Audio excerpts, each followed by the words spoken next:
Allahumma wa sallim wa barik ala sayyidina Muhammadin ibn Abdillah wa ala alihi wa sahbihi wa mawalah amma ba'd.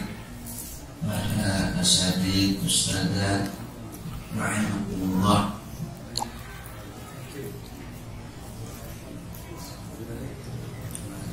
kita terus berusaha mendekatkan diri kita dengan perintah Allah Subhanahu wa ta'ala yang isinya yang ayatnya pendek tetapi mencakup berbagai masalah dalam agama, yaitu perintah ya ayyuhalladzina amanu taqullaha haqqa tuqatih wa la tamutunna illa wa antum muslimun. Wahai orang-orang yang beriman, bertakwalah kepada Allah dengan sebenar-benar takwa. Wala tamutunna, dan janganlah sekali-kali kalian mati illa, kecuali wa antum muslimun, kecuali kalian sebagai seorang yang benar-benar muslim, baik zahir maupun batin. Proses untuk betul-betul mewujudkan ittaqullah haqqa tuqatih, takwalah kepada Allah dengan takwa yang sebenar-benar takwa. Kemarin sedikit sudah kita singgung bahwa kita mengamalkan agama ini dengan sungguh-sungguh. Tentunya dengan sungguh-sungguh ini dalam tataran syariat maupun dalam tataran thariqat sampai kepada tataran hakikat. Dengan kesungguhan di hal ini kita mengharap bahwa Allah akan memasukkan kita dalam golongan orang yang bertakwa. Kemarin kita bahas tentang syariatnya wudu, thariqatnya wudu, hakikat wudu sudah kita bahas. Ya, saya masih sering melihat anak-anak itu kalau air keran itu hanya begini saja, enggak memang ini syariatnya wudu ini sudah sah. Kalau seluruh air naik mengenai dari tangan yang memang harus dibasuh, tetapi menggosok atau istilahnya tadlik itu merupakan sunnahnya wudu, maka itu bagian daripada thariqahnya wudu. Sekaligus dengan mengharap bahwa dengan di pusat ini hanya hadas yang hilang, tetapi juga dosa-dosa tangan juga hilang. Kemarin hakikatnya wudu sampai ke sana. Minggu yang lalu saya membahas apa ya? Salat sudah sampai ke apa, Ustaz? Thariqatnya salat. Baru syariatnya salat, syarat rukun, oke. Thariqat salat. Apa thariqat salat? Itu ya. Asatidz ustadzah sekalian, jadi di antara amalan yang akan mewujudkan hakikat takwa, yaitu kita mengamalkan salah satu amalan terpenting dalam Islam, yaitu sholat wajib 5. Sholat wajib. Sholat ini ada syariatnya sholat, kemarin sudah kita bahas. Torekotnya sholat. Torekotnya sholat ini yang paling penting adalah sholat dikerjakan dengan berjamaah. Memang itu tidak wajib, tetapi ini merupakan torekot terpenting. Bahkan oleh Rasulullah SAW, wa inna sholata ma'al jama'ati min sunanil huda, termasuk sunnah-sunnah yang didasarkan atas petunjuk. Bahkan kalau kalian meninggalkan sholat dengan berjamaah, kalian akan menjadi tersesat. Dan juga innama ya'kulul dhi'bu minal ghanamil qasiyah, sesungguhnya yang akan diterkam oleh serigala adalah kambing yang jauh dari teman atau kambing yang sendiri. Di sini mengisyaratkan orang yang kalau sholatnya itu sendiri akan diterkam oleh setan, oleh serigala. Maksudnya apa? Dia akan diterkam oleh setan. Bahkan untuk memperbaiki diri, memang kita ini diperintah Allah supaya kita tidak hanya berbuat, tidak hanya menyuruh, tapi kita juga berbuat. Hanya menyuruh tapi melupakan diri. Ini nasihat Allah, ata'murunan nasa bil birri, apakah kamu menyuruh orang untuk berbuat baik, wa tansawna anfusakum, sementara kalian melupakan diri kalian sendiri. Wa antum tatluna al-kitab afala ta'qilun. Ta'muruna an-nasa bil birri wa tansawna anfusakum wa antum tatluna al-kitab afala ta'qilun. Kita diperintah untuk wasta'inu bis-sabri was-salah, diperintah untuk mengerjakan, untuk minta tolong kepada Allah dalam memperbaiki diri itu dengan sabar dan sholat.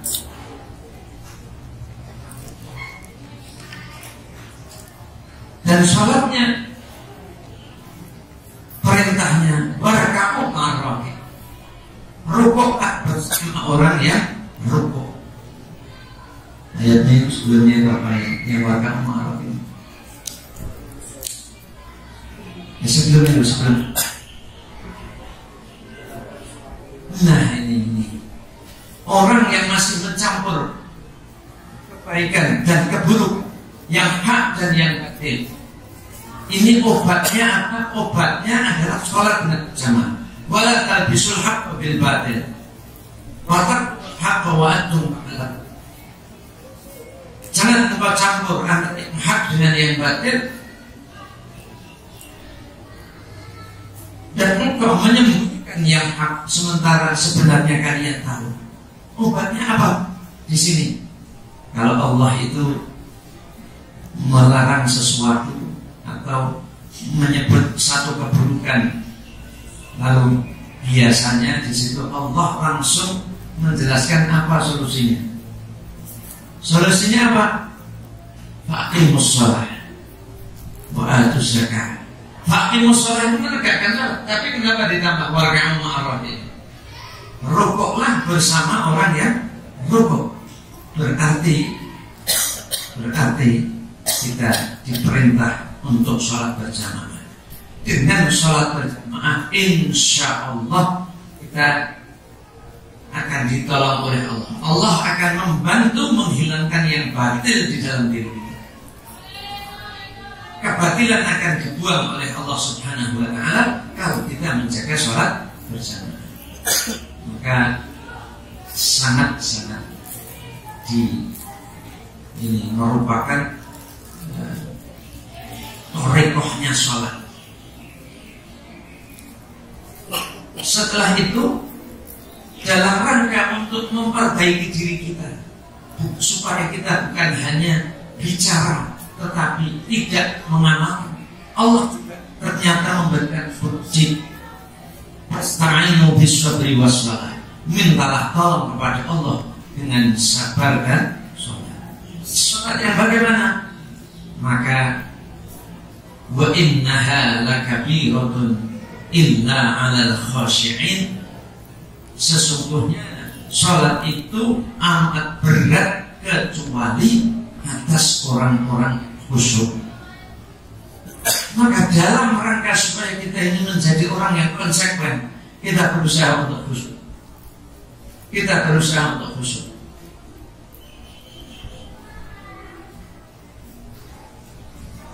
Kemarin tarikatnya sholat, oke, kita bahas. Nah, khusyuk inilah hakikatnya sholat. Khusyuk inilah hakikatnya sholat. Sholat sampai kepada tujuan sholat, bukan hanya sekedar sholat tertunaikan rukuk sujud, tapi sholat sampai kepada tujuannya sholat. Tarikat sholat kemarin kita sebut yang terpenting adalah berjamaah, ditambah dengan sholat-sholat sunat. Sholat sunat yang paling hebat, paling disukai oleh Allah adalah sholat malam. Sholat sunat, ahabbus sholat wa'dal maktubah ya sholatul lail. Sholat yang paling dicintai Allah sesudah sholat maktubah ke sholat malam. Tetapi kadang-kadang sholat malam itu berat. Kalau belum bisa sholat malam, lakukan sholat yang lebih ringan, tetapi insya Allah akan memudahkan malam. Apa? Yaitu sholat duha. Kalau sholat duha kita kerjakan dengan istiqomah, insya Allah sholat malam mudah. Kalau sholat duha juga belum, maka kerjakan sholat rawatib. Sholat rawatib ini akan memudahkan kita untuk menjalankan sholat duha. Kalau sholat rawatib, sholat duha kita kerjakan, maka insya Allah sholat malam. Sholat rawatib yang amat dianjurkan ada 12 rakaat. Qabliyatus subhi, qabliyatul dhuhri, ba'diyatul dhuhri. Berarti kan sudah tiga. Qabliyatul asri, ba'diyatul maghrib, wa ba'diyatul isya. Maghrib ini sebenarnya paling baik ada terus komat maghrib, karena dalam madhab Syafi'i itu waktu sholat maghrib itu sebenarnya hanya sholat maghrib. Jadi selama sholat maghrib itu sendiri ditambah mengerjakan sholat selama 4 rakaat. Nah, seakan-akan begitu. Jadi ini waktu sholat maghrib sangat-sangat sempit sekali hakikatnya. Walaupun terus nanti akhirnya puasa sampai sholat waktu isya itu. Tetapi ini waktu sholat maghrib yang utama itu sholat maghrib itu sendiri ada langsung sholat ditambah dengan 4 rakaat. Kecuali sholat maghrib paling bagus ada komat. Karena dikhawatirkan nanti sudah keluar sudah habis itu asyafaqul ahmar, itu awan yang merah sampai ghaibu batis syafaqil ahmar, hilangnya awan yang merah. Kalau bisa sholat malam itu dilakukan, karena itulah sholat paling disukai. Kalau tidak bisa, sholat duha. Kalau tidak bisa, belum bisa, sholat rawatib istiqomah. Di dalam sholat rawatib mohon kepada Allah supaya diberi kemudian sholat malam. Sholat, dan di antara sholat yang amat akan sangat memudahkan sholat malam adalah sholat awwabin. Sholat awwabin itu 6 rakaat sesudah sholat maghrib. Sholat awwabin itu sholatnya orang yang memang ingin mendekatkan diri kepada Allah. Awwabin itu orang yang ingin mendekat kepada Allah. Sholat 6 rakaat sesudah maghrib itu pahalanya seperti sholat 12 tahun. Seperti sholat 12 tahun. Ini amalan yang saya tahu, saya dengar diamalkan secara istiqomah oleh Kiai Haji Ahmad Al-Asy'ari. Beliau melaksanakan sholat awwabin ini berpuluh-puluh tahun dengan istiqomah. Sholatul awwabin. Sholatul awwabin ini merupakan sholat yang akan sangat memudahkan orang untuk bisa sholat malam. Sholat malam paling baik memang sesudah tidur. Tetapi kalau memang kita ini sulit untuk tidur cepat karena tugas atau karena apa macam-macam, ya sebelum tidur itu sudah masuk sholat malam. Kalau bisa di malam hari itu jangan kurang dari membaca 100 ayat kalau bisa. Barang siapa membaca 100 ayat dalam malam di malam hari, kutiba min al-qanitin, termasuk ditetapkan masuk dalam golongan orang yang qanitin.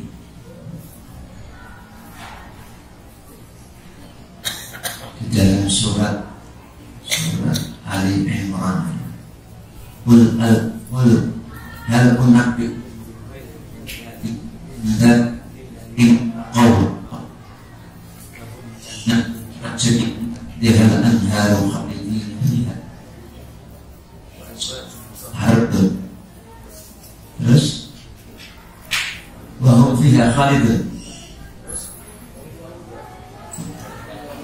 wa ridwan min Allah. Terus ayat sesudah itu apa?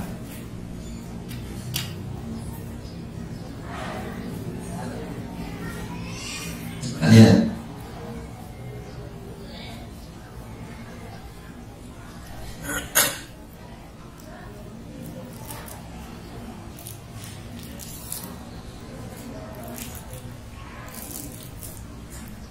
Apa? Belum ketemu. Qul hal dihukum.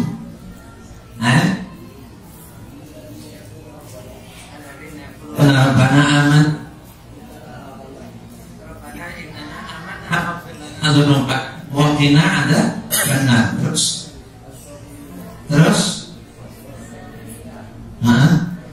wal qanitin.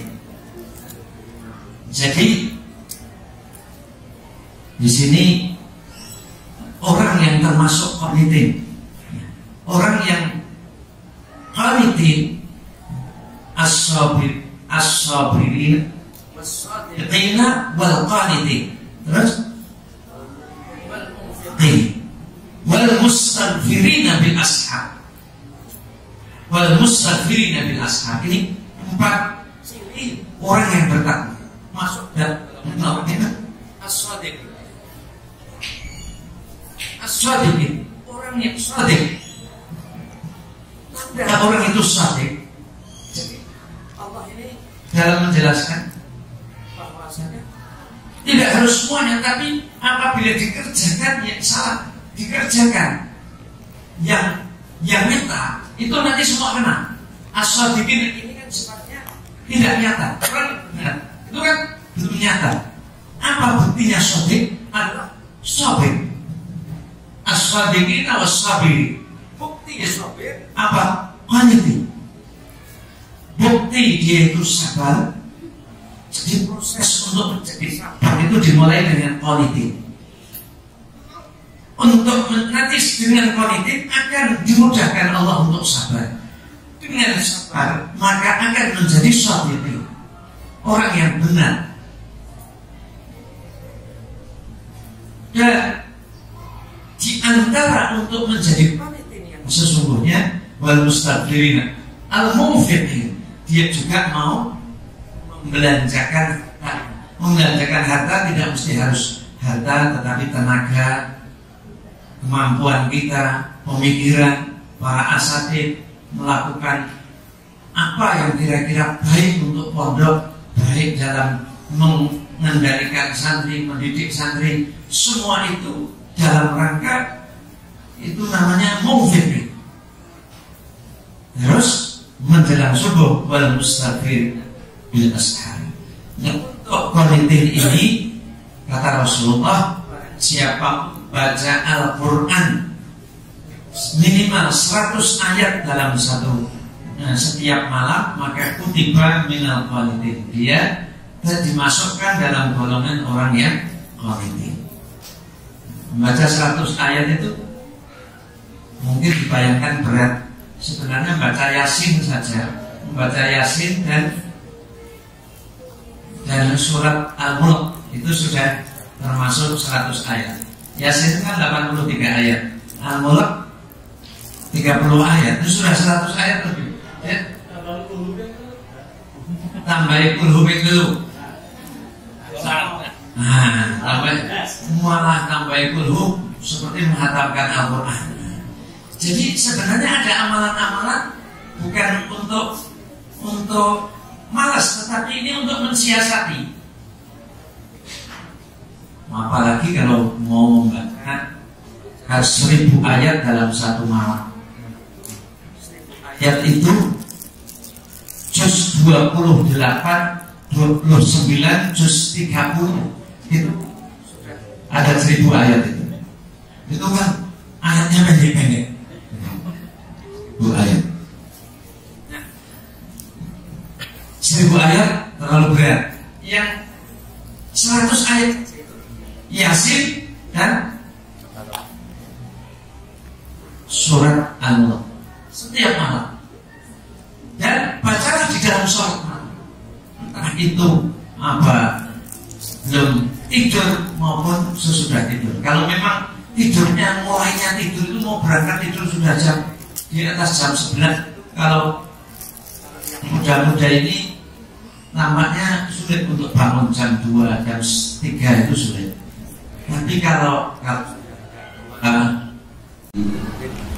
mudah bangunnya, kecuali pengajuannya. Jadi kalau seperti saya tidur jam 11 itu untuk tidak bangun itu sulit, karena memang sudah harus cepat, tiba-tiba bangun saja sedikit. Kalau tidurnya jam 11, tapi kalau sudah tidurnya di atas jam 12, umpamanya tani muyuh dong. Pernah seperti kalau tidurnya di bawah, sudah di atas jam. Kadang-kadang kita diundang sampai, awalnya kemarin ke tempatnya Ustaz Mukhlis, acara zikir tahlil baru dimulai, ya begitu itu terus. Belum pengajiannya, belum macam-macamnya, sampai rumah ya sama satu. Kalau begini bagaimana? Iya, belum tidur kerjakan. Sholatnya, iya, Yasin itu aja dibaca cepat, tidak apa-apa gitu. Yasin baca cepat, Tabarok baca cepat, itu ayat lebih. Sesudah itu langsung witir saja 1 rakaat. Sudah.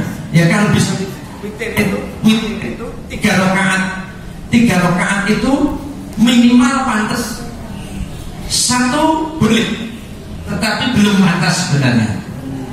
3 itu akal lumayan bagi. Akal lumayan bagi itu 3 rakaat itu minimal witir pantas. Kalau 1 boleh, tapi belum pantas sebenarnya.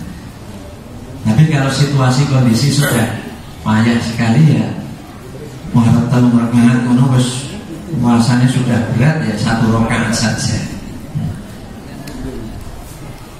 Sangat dianjurkan malam hari sebelum tidur, kalau memang tidurnya sholat tahajud itu 2 rakaat surat tobat, 2 rakaat tobat.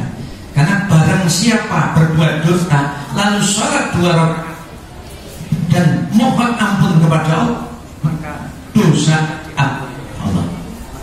Aku jatuh sholat 2 rakaat tobat. 2 rakaat tobat di antara para ulama itu menganjurkan bacaannya di rakaat pertama itu walau annahum itmu anfusahum ja'uka fastaghfirullaha wastaghfirur rasulu lawajadullaha tawwabin.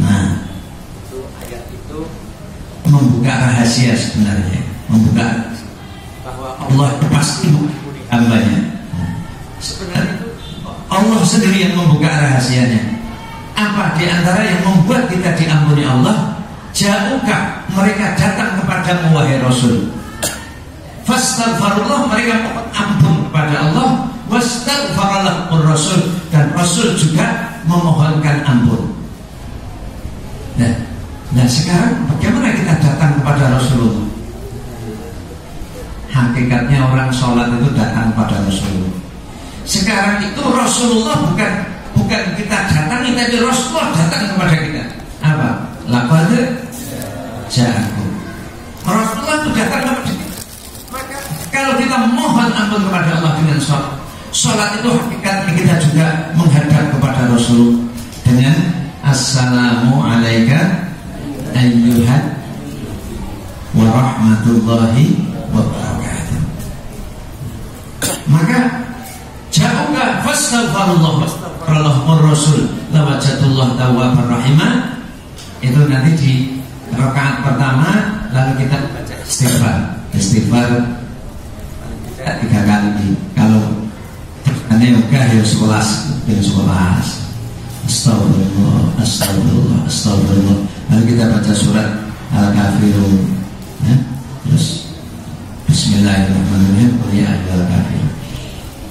Di rakaat kedua Allah juga membuka rahasia bahwa Allah itu mengampuni asal orang itu mau mohon ampun.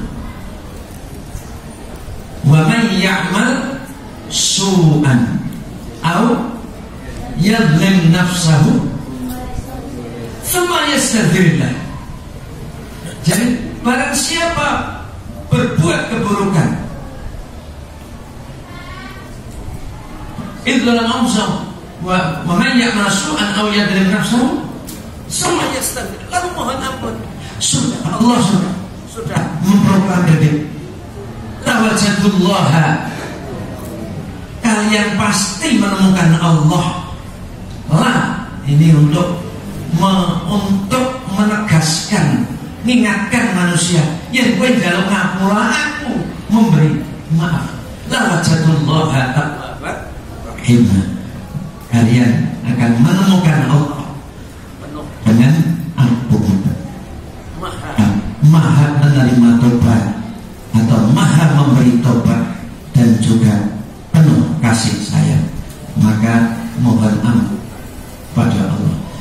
Insya Allah dengan sholat 2 rakaat, dimulai sholat 2 rakaat tobat, sudah itu sholat 2 rakaat lagi, niati sholat bacaannya ya terus ayat itu tadi, Yasin dan Tabarok. Insya Allah sudah hafal semuanya.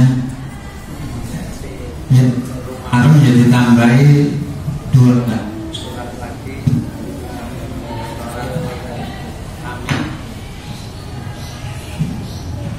Han Alif Lam Mim As-Sajdah. Itu kalau itu kan hafalan kita baca. Setelah itu sholat witir. Witir yang kuat ya kalau rakaat, kuat rakaat. Sesudah itu ada bacaan yang amat dianjurkan sesudah sholat witir. Bacaan yang amat sangat dianjurkan sesudah Malikil Qudus Qudus wa Rabbul Malaikati wa Ruh.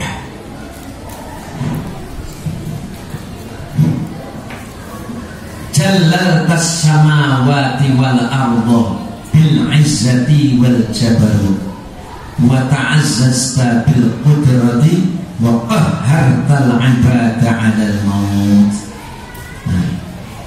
Terus ini Allahumma inni a'udzu biridhaka min sakhatik wa bi mu'afatika min 'uqubatik. Wah, ini kalau baca ini rasanya tidak ada sesuatu yang mengkhawatirkan dalam kehidupan ini. Satu lagi, ini aneh ini sebenarnya. Aneh. Wa a'udzu bika minka. Ini berkaitan dengan ilmu tauhid ini. Wa a'udzu bika minka. Ini aneh. Jadi mohon perlindungan dari siapa? Kalau a'udzu bika min a'udzu billahi minasyaitonir rajim. Kita paham. Tapi ini bukan begitu. A'udzu bika minka. Jadi mohon perlindungan kepada Allah dari Allah sendiri. Di sini ini memang kita mengakui apa saja baik buruk itu sebenarnya semua ciptaan Allah. Wa a'udzu bika minka jalla sana'uka la uhsi sana'an 'alaika anta kama athnaita 'ala nafsik. Ini termasuk bagian daripada thariqatnya sholat. Kalau kita kerjakan ini, qul hal unabbi'ukum bi khairin min dzalika, itu lebih baik dari seluruh isi dunia. Kita tidak akan tergiur dengan dunia. Setelah itu dianjurkan sujudlah. Sujud membaca doanya siapa? Doanya Nabi Yunus. Ya Hayyu ya Qayyum la ilaha illa anta subhanaka inni kuntu minadh dhalimin. Sebenarnya doanya Nabi Yunus hanya la ilaha illa anta subhanaka inni kuntu minadh dhalimin saja, tetapi di dalam riwayat-riwayat anjuran sujud itu ditambah dengan ya Hayyu ya Qayyum la ilaha illa anta subhanaka inni kuntu minadh dhalimin. Kalau cek kuat ya wacanan ping 40, ora kuat wacanan ping 13.